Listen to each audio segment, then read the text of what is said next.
रवि ने उस दिन की छुट्टी ले रखी थी। दफ्तर में उन दिनों काम कुछ अधिक ही रहने लगा था। वैसे काम इतना अधिक नहीं था, परंतु मंदी के मारे कंपनी में छंटनी होने का डर था, इसलिए सब लोग काम मुस्तैदी से कर रहे थे। बिना वजह छुट्टी कोई नहीं लेता था। क्या पता छुट्टियां लेते लेते कहीं कंपनी वाले नौकरी से ही छुट्टी न कर दें। रवि का दफ्तर घर से 20 किलोमीटर दूर था। वह बस द्वारा भूमिगत रेलवे स्टेशन पहुंचता और वहां से भूमिगत रेलगाड़ी से अपने दफ्तर पहुंचता। 9 बजे दफ्तर पहुंचने के लिए उसे घर से 7:30 बजे ही चल देना पड़ता था। उसे सवेरे 6 बजे उठकर दफ्तर के लिए तैयारी करनी पड़ती थी। वह रोज़ उठकर अपने और पारुल के लिए सवेरे की चाय बनाता था। फिर पारुल उठकर उसके लिए दोपहर का भोजन बनाकर डब्बे में रख देती। फिर सुबह का नाश्ता बनाती और फिर रवि तैयार होकर दफ्तर चला जाता था। पारुल विश्वविद्यालय में 1 वर्षीय डिप्लोमा कोर्स कर रही थी। उसकी कक्षाएं सवेरे और दोपहर को होती थी। बीच में 12 से 2 बजे के बीच उसकी छुट्टी रहती थी। घर से उस विश्वविद्यालय की दूरी 8 किलोमीटर थी। उन दोनों के पास एक छोटी सी कार थी। चूँकि रवि अपने दफ्तर आने जाने के लिए सार्वजनिक यातायात सुविधा का इस्तेमाल करता था, इसलिए वह कार अधिकतर पारुल ही चलाती थी। वह कार से ही विश्वविद्यालय जाती थी। घर की सारी खरीदारी की जिम्मेदारी भी उसी की थी। रवि तो कभी कभार ही शाम को 7 बजे के पहले घर आ पाता था। तब तक सब दुकानें बंद हो जाती थी। रवि को खरीदारी करने के लिए शनिवार को ही समय मिलता था। उस दिन घर की खास चीज़ें खरीदने के लिए वह रवि को तंग करती थी, वरना रोज़मर्रा की चीज़ों के लिए वह रवि को कभी परेशान नहीं होने देती। रवि को पिताजी के आप्रवास संबंधित कागजात 4 महीने पहले ही मिल पाए थे। उसके लिए रवि ने काफ़ी दौड़ धूप की थी। रवि खुश था कि कम से कम बुढ़ापे में पिताजी को भारत के डॉक्टरों या अस्पतालों के धक्के नहीं खाने पड़ेंगे। इंग्लैंड की चिकित्सा सुविधाएं सारी दुनिया में विख्यात है। यहाँ की राष्ट्रीय स्वास्थ्य सेवा सब देशों के लिए एक मिसाल है। खास तौर से पिताजी को सारी सुविधाएं 65 वर्ष से ऊपर की उम्र के होने के कारण मुफ्त ही मिलेंगी। हालांकि भारत से लंदन आना आसान नहीं, परंतु 3-3 कमाऊ बेटों के होते उनके टिकट के पैसे जुटाना मुश्किल नहीं था। खास तौर पर जबकि रवि लंदन में अच्छी नौकरी पर था।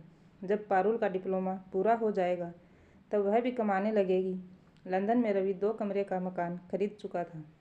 सोचा एक कमरा उन दोनों के और दूसरा पिताजी के रहने के काम आएगा। भविष्य में जब उनका परिवार बढ़ेगा तब कोई बड़ा घर खरीद लिया जाएगा। पिछले 2 हफ्तों में रवि और पारुल पिताजी के स्वागत की तैयारी कर रहे थे। घर की विधिवत सफाई की गई। रवि ने पिताजी के कमरे में नए पर्दे लगा दिए। एक बड़ा वाला नया तौलिया भी ले आया। पिताजी हमेशा ही खूब बड़ा तौलिया इस्तेमाल करते थे। रवि अखबार नहीं खरीदता था क्योंकि अखबार पढ़ने का समय ही नहीं मिलता था, किंतु पिताजी के लिए वह स्थानीय अखबार वाले की दुकान से नियमित अखबार देने के लिए कह आया। रवि जानता था कि पिताजी शायद बिना खाए रह सकते हैं, परंतु अखबार पढ़े बिना नहीं। रवि से पूछ पूछ कर पारुल ने पिताजी की पसंद की सब्जियां व मिठाइयां तैयार कर ली थी। रवि और पारुल की शादी वे 3 साल होने को जा रहे थे। पहली बार घर का कोई आ रहा था और वह भी पिताजी। रवि और पारुल बड़ी बेसब्री से उनके आने की प्रतीक्षा कर रहे थे। रवि ने एयर इंडिया वालों को 11:30 बजे फ़ोन किया। सूचना मिली हवाई जहाज़ 4 बजे ही पहुंचने वाला था। रवि ने फिर 1 बजे एयर इंडिया के दफ्तर में फ़ोन किया। इस बार एयर इंडिया वाले ने रवि की आवाज़ पहचान ली। वह झुंझला गया। आपके ख्याल से क्या हर 5 किलोमीटर के बाद विमान चालक मुझे बताता है कि कब हवाई जहाज़ पहुंचने वाला है? दिल्ली से सीधी उड़ान है, ठीक समय पर ही पहुंचने की उम्मीद है। उसकी बात सुनकर रवि चुप हो गया। विमान 4:30 बजे लंदन हवाई अड्डे पर उतर गया। रवि ने चैन की सांस ली। पिताजी को सरकारी कार्रवाई निपटाने में कोई परेशानी नहीं हुई। वे 5:30 बजे अपना सामान लेकर बाहर आ गए। रवि पिताजी को देखकर खुशी से नाच उठा। खुशी के मारे उसकी आंखों में आंसू आ गए। पारुल ने पिताजी के चरण छुए, फिर उनसे उनका एयरबैग ले लिया। रवि ने उनकी अटैची उठा ली। शाम के 5:45 बजे वे घर की ओर रवाना हो गए।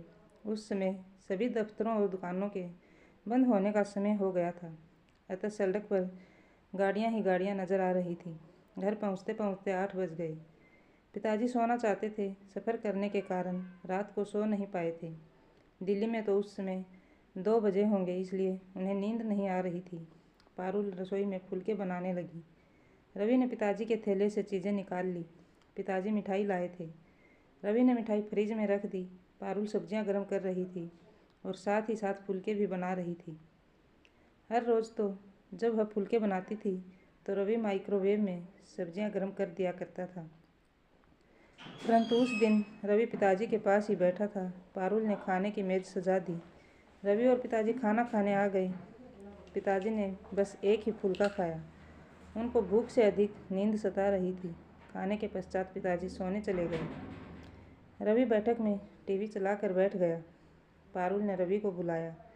ज़रा मेरी मदद कर दो, अकेली मैं क्या क्या काम करूँगी। पारुल ने सोचा कि आज रवि को क्या हो गया है।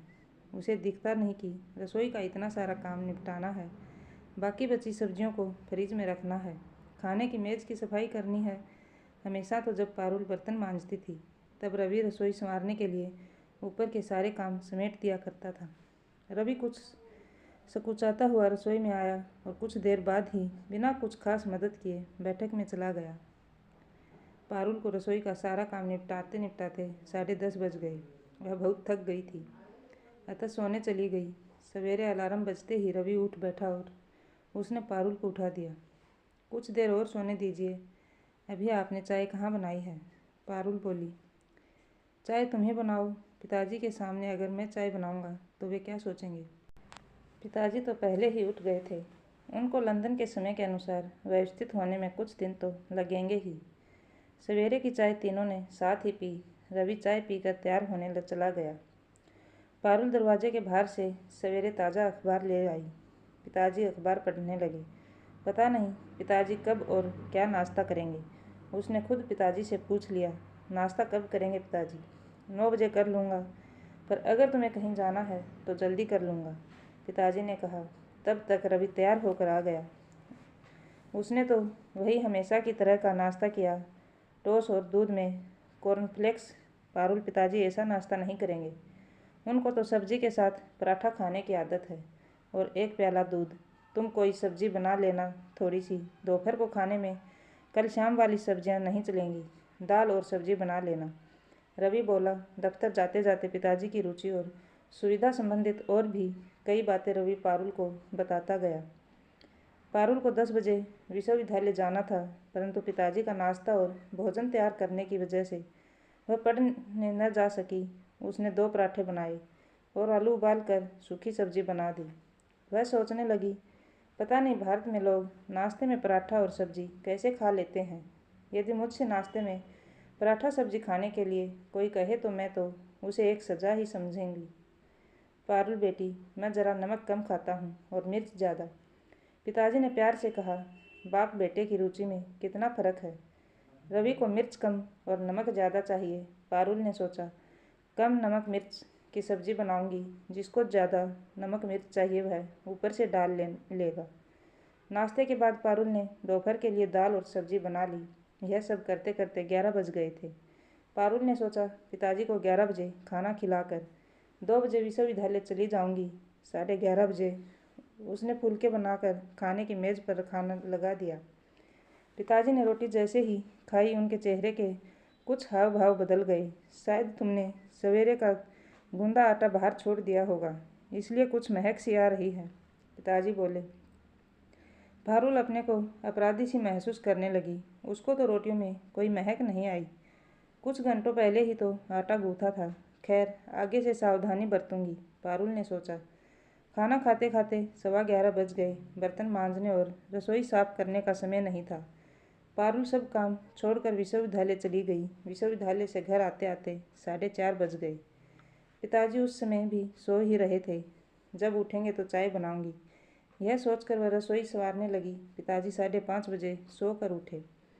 वे हिंदुस्तानी ढंग की चाय पीते थे, इसलिए दूध और चाय पत्ती उबाल कर चाय बनाई, फल काट दिए और पिताजी की लाई मिठाई तस्तरी में रख दी।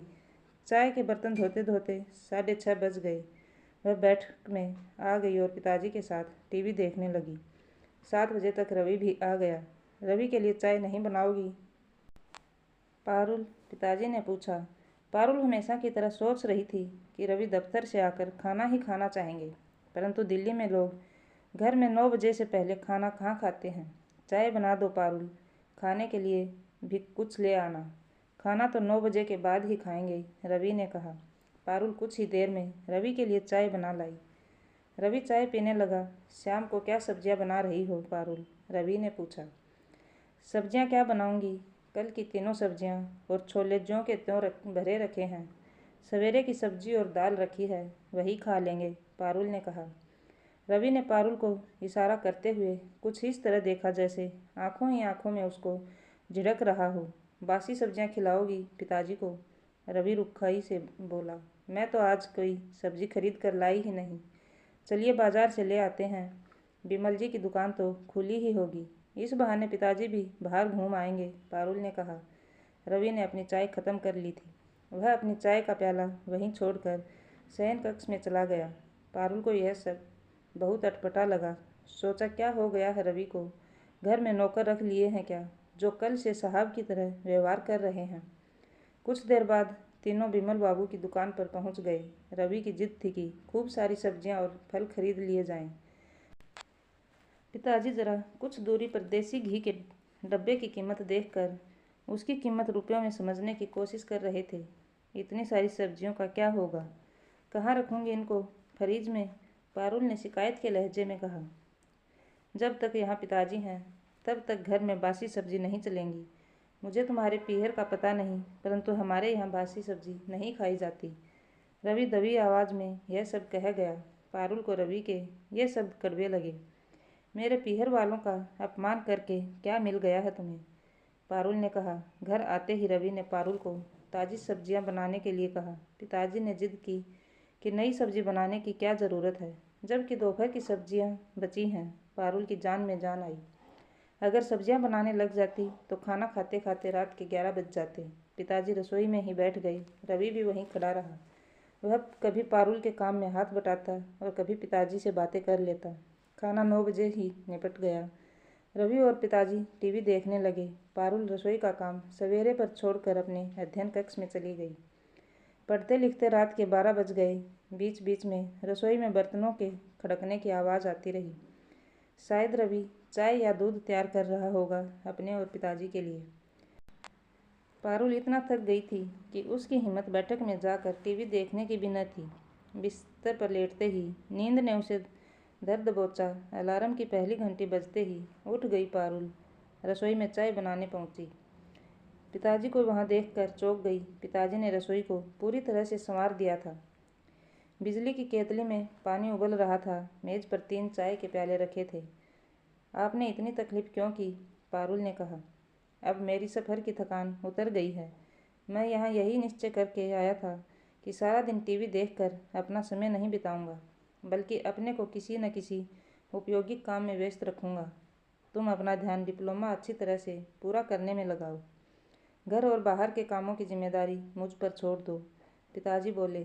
पिताजी की बात सुनकर पारुल की आंखें नम हो गई। पिताजी ने रवि को आवाज़ दी। रवि आंखें मलता हुआ आया। पारुल ने सोचा, रवि इनको मेहमान की तरह रखने की सोच रहा था। पिताजी क्या कभी मेहमान हो सकते हैं?